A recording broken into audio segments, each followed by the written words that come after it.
Ici, sur cette place, se tenait l'ancien marché. Et là, vous avez aussi l'entrée du nouveau métro qui relie Bon Pastor à Barcelone. Il y a 2 années, en 2009, a été réalisée la sortie de Bon Pastor, qui est sur la ligne 9 et qui reliera ce secteur à l'aéroport. La chose la plus importante, c'est que les personnes qui ont habité les Casas Baratas ont passé beaucoup de temps et d'argent à améliorer leurs conditions de vie. Il y a eu, tout au long des années, des extensions, des travaux dans les cuisines, les salles de bain, etc.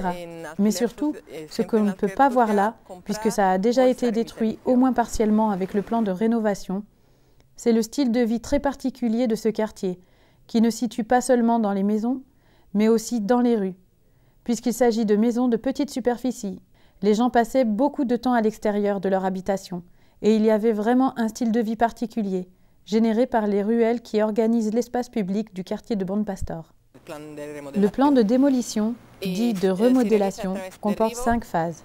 2 ont déjà été réalisées. Nous en sommes au début de la 3e. Pour la première phase, un immeuble d'appartements, Pisos, a été construit sur un terrain nu. Dans le même temps, il y a eu une première phase de démolition des Casas Baratas avec le relogement des personnes. Et à chaque fois, c'est la même méthode. Ils détruisent une partie des maisons, ils reconstruisent des blocs d'appartements à la place et ils relogent la population. Là, on en est à la 3e phase. Le quartier ouvrier de Bon Pastor, qui se situe au nord-est de Barcelone, entre Sant Andreu d'un côté et le Rio Bezos de l'autre, a été construit en plein champ lors de l'exposition universelle de Barcelone de 1929. Plus exactement, il a dès son origine accueilli des migrants du sud de l'Espagne et des occupants de bidonvilles venus construire les pavillons de l'exposition universelle dans un ensemble dénommé Casas Baratas, littéralement maison à bon marché. Pendant la guerre civile, Bon Pastor, propriété de l'office municipal de logement de la ville de Barcelone, est considérée comme l'une des zones urbaines les plus combatives. Ses habitants sont durement châtiés. Bombardements aériens, représailles, isolement, misère. Durant des décennies, Bon Pastor est tenu à l'écart du développement de Barcelone. Ses habitants sont oubliés des institutions locales. Alors le petit peuple de Bon Pastor s'organise par lui-même. Les 2000 habitants du quartier transforment de fond en comble les 784 Casas Baratas qu'ils agrandissent, embellissent, à leurs frais et avec leur savoir-faire. Ils fondent aussi le coopératif de consommation et entrent directement en relation avec les producteurs locaux pour accéder à des produits à bon marché. Témoignage d'un mode de vie traditionnel, solidement ancré depuis 80 ans dans ce quartier populaire de la capitale catalane, l'ensemble forme tout à la fois une entité urbaine originale, chose de plus en plus rare dans nos métropoles européennes, ainsi qu'une communauté de vie harmonieuse. De son côté, fasciné par le modèle néolibéral de la promotion immobilière à tout va, la municipalité de Barcelone décide en 2002, dans le cadre d'une démarche clairement spéculative dénommée Plan municipal de remodélation, de rayer de la carte un mode d'habitat jugé anachronique, car datant selon elle d'un autre temps, et de le remplacer par des blocs d'immeubles. Les premières démolitions ont lieu le 16 avril 2007 et sont à l'origine de violentes expulsions menées par la police anti-émeute.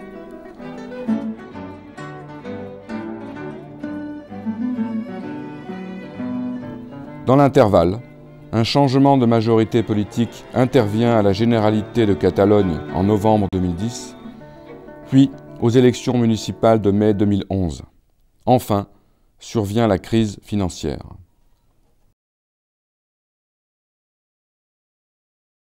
Je suis ici depuis que je suis née, parce que je suis née dans cette maison. J'habite ici depuis mon mariage. Je venais de Murcia, en Andalousie.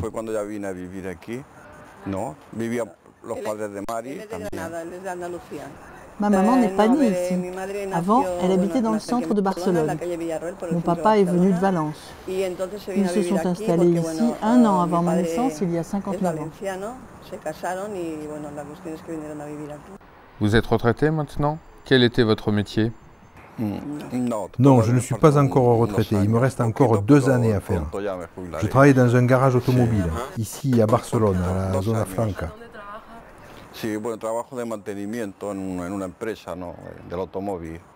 Qu'est-ce que vous pensez de tout ça?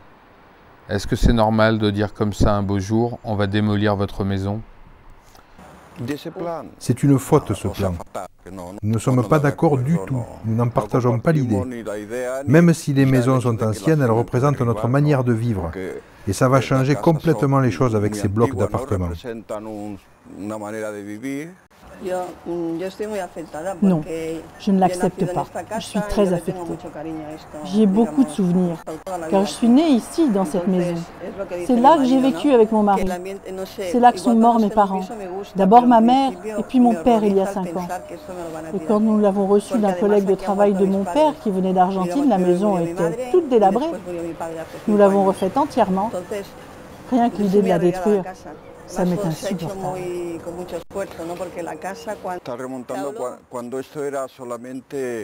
Avant qu'on embellisse la maison, partout autour c'était la campagne, avec des champs pour l'agriculture. On était loin de la ville. Il n'y avait qu'une toute petite route qui nous reliait à la ville. C'est comme si on vivait à la campagne juste à côté de la ville.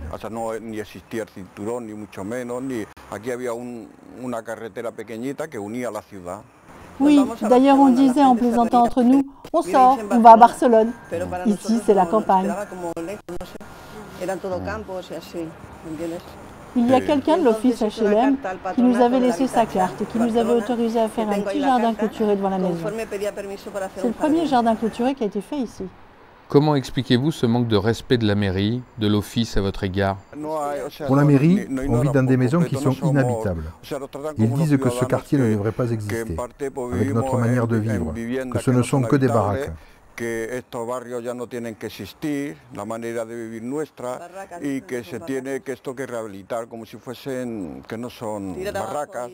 Est-ce que quelqu'un de la mairie ou de l'office HLM a accepté de venir parler du plan, de tout ça avec vous ou non? Est-ce que cela n'a été qu'un long silence? La présence de la mairie ici a été très forte.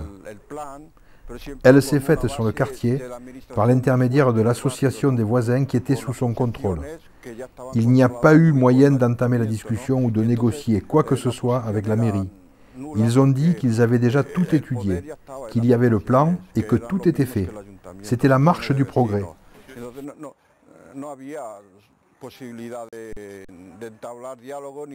Au terme d'une consultation établie sur un mode binaire par l'administration municipale sur le mode « Êtes-vous pour ou contre le changement ?», sans qu'il soit précisé en quoi consisterait le changement, les habitants des Casas Baratas se sont vus proposer par le patronat de l'habitage l'office municipal, un appartement dans les futurs immeubles prévus par le plan. Proposition qui, en l'absence de toute aide au logement, ne correspond ni à leur mode de vie, ni à leurs revenus, au regard du montant des loyers exigés, de l'ordre de 500 € par mois, sans les charges. En réponse, les habitants regroupés en collectif initient un concours international d'appel à idées, Repensar Bon Pastor, repenser le quartier. Concours qui obtient en retour plus de 100 réponses d'équipes pluridisciplinaires de toutes origines géographiques. Toutes les analyses formulées insistent sur la qualité des liens humains qui sont à l'œuvre sur ce quartier populaire de la capitale catalane et qui doivent impérativement être préservés, ce que l'acte de démolition envisagé interdit par nature.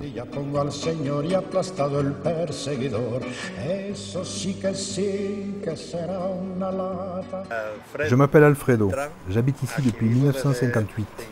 J'ai aussi vécu en France de 1960 à 1965. J'étais chauffeur de camion, j'avais le permis poids lourd. Pourquoi la ville et l'Office de logements sociaux ont mis en place ce plan de démolition du quartier? Ils sont en train d'accomplir un énorme abus. Les maisons ont été construites en 1929. Elles devaient devenir propriété des locataires, mais cela n'a jamais été fait.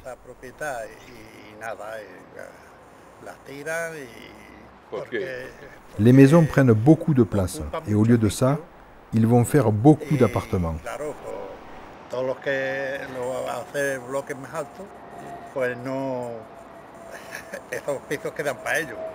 Par exemple, ici, à la place de ces 5 casas baratas, il devrait y avoir un immeuble de 5 étages.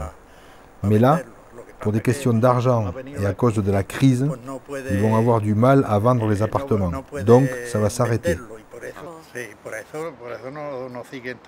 Avec le manque d'argent, les projets s'arrêtent. Par exemple, sur l'ancienne place du marché qu'ils ont détruit, il était prévu de faire un parking souterrain et au-dessus, un immeuble. Mais par manque d'argent, y compris de la municipalité, plus personne ne va acheter ces appartements. Et donc, le projet a été stoppé. Il y a 20 ans en arrière, je me suis occupé d'une vieille personne et du coup, elle m'a laissé sa maison. Mais maintenant, on ne peut plus transmettre comme ça les maisons. À personne, même aux enfants ou aux petits-enfants, c'est fini.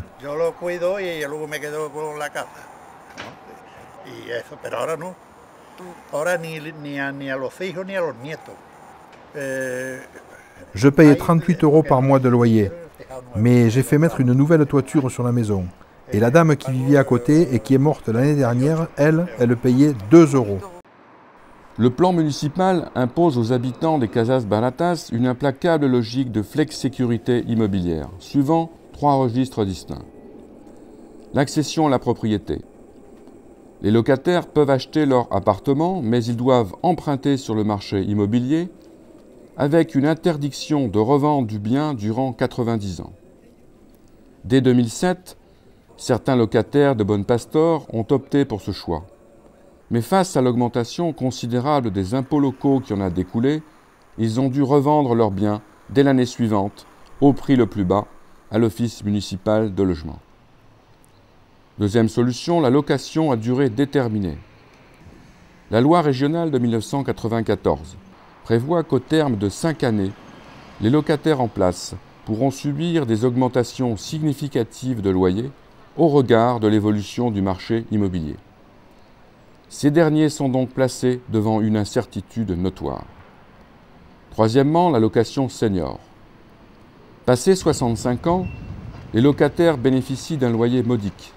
Toutefois, à leur décès et à l'inverse de la pratique en cours durant des décennies au sein de Bon Pastor, leurs descendants ne pourront prétendre à aucune transmission locative du bien, qui revient de droit et sans indemnisation à l'Office municipal de logement. Bonjour, j'habite le quartier depuis 1963. Je suis retraité. Je travaille à la SEAT, l'usine de voitures. Qu'est-ce que vous pensez du quartier de Bon Pastor?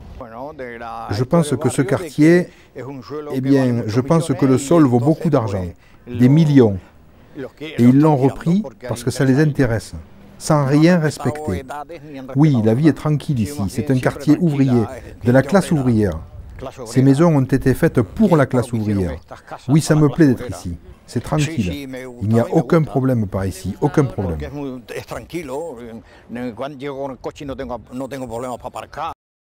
Est-ce qu'il y a eu des gens de la mairie ou de l'office municipal qui sont venus vous expliquer pourquoi ils voulaient démolir? Eh bien, ils ont expliqué qu'ils voulaient un système de vie meilleur. Mais pour eux, notre style de vie ne les intéresse pas. Ce qui leur importe vraiment, c'est le sol. Pourquoi la mairie a-t-elle eu cette attitude avec vous? Eh bien, la mairie, ils ont fait beaucoup de réunions pour nous expliquer pourquoi il fallait partir. Ils nous ont expliqué qu'on allait avoir un système de vie meilleur. Mais au final, au lieu de payer 20 € par mois, on va devoir payer 500 €, ce qui change beaucoup en effet. Et ici, il y a des gens qui n'ont rien et qui ne peuvent pas payer.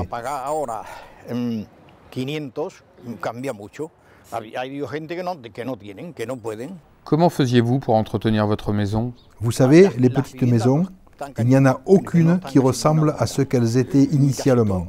Les gens ont tous fait des travaux d'entretien, d'amélioration. Et tout était fait clandestinement, car c'était illégal. Parce que si la mairie apprenait qu'ils la faisaient des travaux, alors ils augmentaient le loyer. Finalement, vous n'avez pas entendu parler de la mairie ou de l'office pendant des années et des années, jusqu'au plan de démolition. Comme je l'ai dit, il n'y a rien qui compte pour eux, juste le sol, qui vaut des fortunes. On pouvait toujours demander à la mairie ou à l'office de prendre en charge des travaux d'entretien. Mais alors, ils en profitaient pour augmenter, pour doubler les loyers. Si tu payais 20 €, alors ils te demandaient 30. Est-ce qu'il y avait des équipements municipaux, des commerces, des écoles sur le quartier? Oui, il y avait une école et ici il y avait un très grand marché qui dans l'ancien temps se tenait sur la grande place du quartier. Maintenant, il y a le nouveau marché. Mais il y a le projet de faire à la place un parking et un bloc d'appartements de 5 étages. Mais le problème, maintenant, c'est qu'il n'y a plus d'argent. Ils n'ont plus d'argent pour le finir. Est-ce qu'il reste encore un espoir qu'avec les crises financières, tout peut encore s'arrêter? Eh bien, ils ont déjà fait la première et la deuxième phase du plan de démolition. Il manque encore la troisième et la quatrième. Pour la troisième, il devrait commencer en janvier, mais on n'a encore rien vu. Personne ne sait. Certains disent que par manque d'argent, ils vont arrêter complètement. D'autres disent qu'ils ont l'argent. Mais pour le moment, on n'en sait pas plus, on ne sait rien.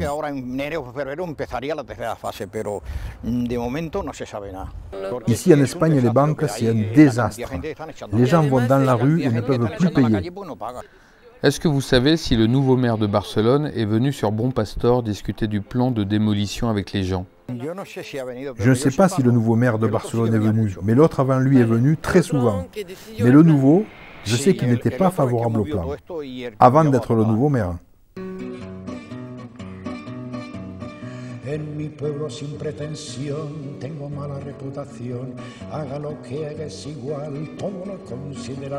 Bonjour, je suis Luis, ça fait 68 ans que j'habite le quartier. Moi, je suis née sur le quartier il y a 52 ans.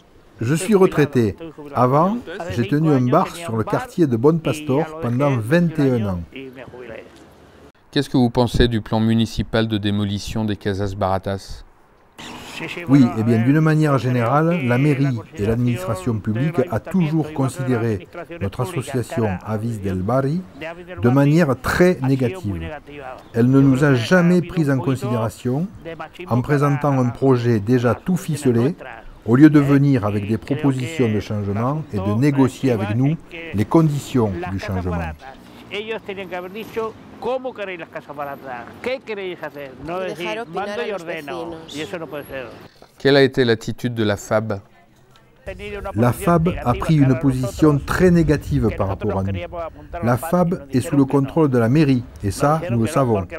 Elle a eu un rôle très important au moment du vote sur le quartier en faveur du plan municipal.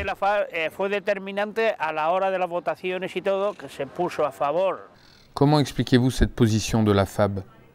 La FAB est un organisme administratif qui est très pro-municipalité, avec des gens qui sont très proches de la mairie.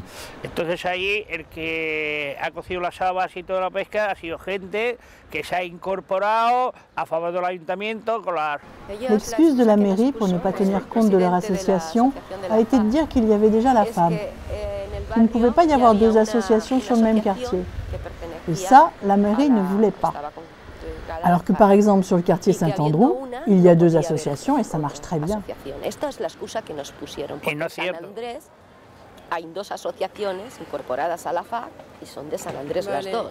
Votre petite maison a été démolie. Est-ce que vous êtes contente de votre nouvel appartement? Non, je ne suis pas contente du tout. Chaque jour qui passe, je regrette ma maison, le type de vie que j'avais. C'était la maison où je suis née, où est née ma fille, où est née ma mère. C'était ma mère. C'était mes origines. Même si elle était ancienne, c'était ma maison. L'appartement, c'est là qu'on m'a mise parce que je n'avais pas d'autre choix. On me l'a imposé, sinon je serais dans la rue. Mais ce n'est pas une démarche volontaire. J'aurais voulu rester dans ma maison.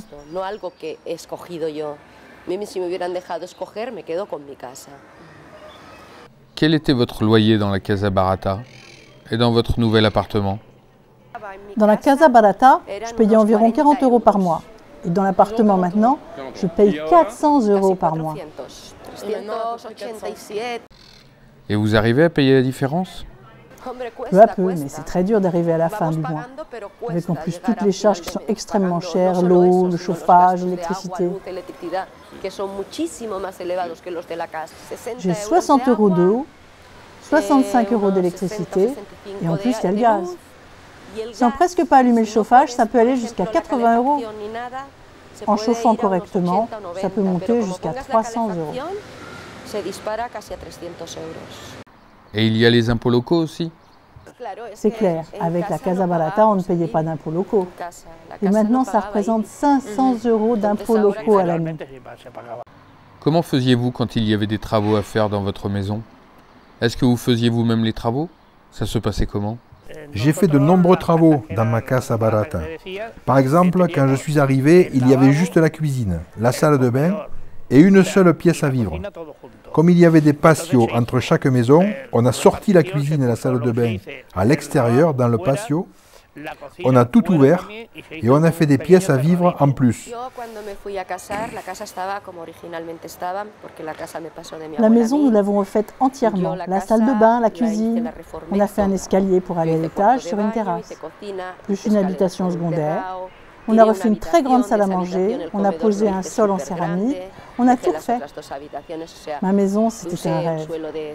Ensuite, pendant toutes ces années, on a tout refait, tout. Ma maison, c'était un rêve. Autre chose, j'ai dû faire des réparations importantes dans ma maison parce que j'avais des fuites d'eau dans la toiture qui avaient été abîmées par un camion. J'avais de l'eau qui s'infiltrait partout. Qui a payé tous ces travaux? C'est nous qui avons tout payé. Normalement, c'était à l'office de venir réparer la toiture parce que j'avais des problèmes d'infiltration d'eau pour refaire le toit et la terrasse. Moi, je ne pouvais pas le faire moi-même. Alors j'ai demandé à l'office. Ils sont venus faire les réparations. Ils sont venus tout réparer. Normalement, puisque l'office était propriétaire, ils auraient dû le faire à leur charge. Mais l'office en a profité pour augmenter le loyer qui est passé à 40 €. Ils en ont profité pour quadrupler le loyer. De 10 €, c'est passé à 40 €. Est-ce que vous pensez qu'avec la crise financière, le projet de démolition va peut-être s'arrêter? Normalement, la démolition aurait dû redémarrer en janvier, mais il n'y a rien eu. Si ce n'est pas arrêté, cela va être retardé par manque d'argent. La mairie a déjà contacté 57 constructeurs pour cette opération, mais les banques ne leur prêtent plus d'argent à cause de la crise. J'ai calculé que la 3e et la 4e phase se feront dans un délai de 3 à 10 ans. C'est ce qu'on prévoit, parce qu'ils n'ont plus d'argent. Pour finir, vous voulez ajouter quelque chose? Eh bien, ce que je peux dire, c'est que si on a un peu de chance, on arrivera à débloquer la situation des Casas Baratas. En pratique, il y a un consensus entre nous. C'est le peuple qui ressent les choses. Les habitants savent ce qu'ils veulent. En plus, le terrain est public et on paye nos impôts et tout. S'il faut taper du poing sur la table pour qu'on nous écoute, Comment voulez-vous qu'on fasse? Ils ne vont pas nous écraser comme ils veulent aussi. On verra bien si on y arrive. On veut que le peu de maisons qui restent, ils ne les suppriment pas. Que ça reste comme un petit village et qu'ils l'améliorent. Et qu'ils arrêtent de faire des immeubles et des immeubles. Parce que tout ça, ça va ressembler à une prison de ciment et d'asphalte. Ils sont en train de nous enlever tout ce qu'il y avait de plus beau ici à Bon Pastor. Les Casas Baratas qui étaient comme un petit village au milieu de la ville. 30 maisons qui sont les plus grandes des Casas Baratas, qui sont les maisons historiques du quartier, on voudrait qu'elles soient toutes conservées. Et puis, il y a le collège Christophe Colomb. C'est un collège public qu'ils veulent aussi démolir pour mettre un bloc d'immeubles. Alors qu'il fonctionne très bien. Qu'ils le laissent, qu'ils le laissent. Qu'ils fassent ce qu'ils veulent, un institut, un lycée professionnel, mais qu'ils le laissent. Alors avec les Grasses, on forme une bonne équipe, en vérité.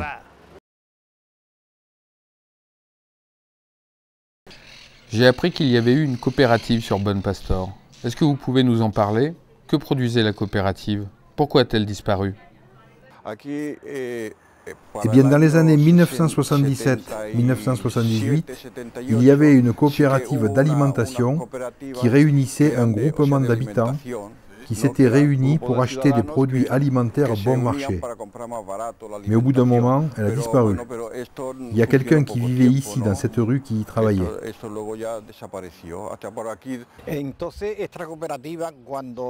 Cette coopérative a été faite pour la classe ouvrière en 1975, après la mort de Franco, avec de jeunes bénévoles du quartier. Tout marchait bien, sans qu'il y ait besoin d'argent et de payer les gens. La coopérative de consommation était en contact avec beaucoup d'autres coopératives de Barcelone. Et puis, les jeunes ont commencé à se fatiguer, et la coopérative a fini par cesser ses activités. La coopérative vendait tous les produits alimentaires. La coopérative achetait directement aux producteurs et revendait les produits à des prix accessibles aux habitants du quartier, notamment de la viande, et ça marchait très bien. Est-ce que vous savez pourquoi la coopérative s'est arrêtée de fonctionner? La coopérative était gérée par des bénévoles. Les gens y venaient en plus de leur travail et ils ont fini par se lasser. Et puis aussi, il y a eu un nouveau curé. L'ancien s'était beaucoup impliqué dans la création de la coopérative, mais il est parti dans un autre quartier de Barcelone.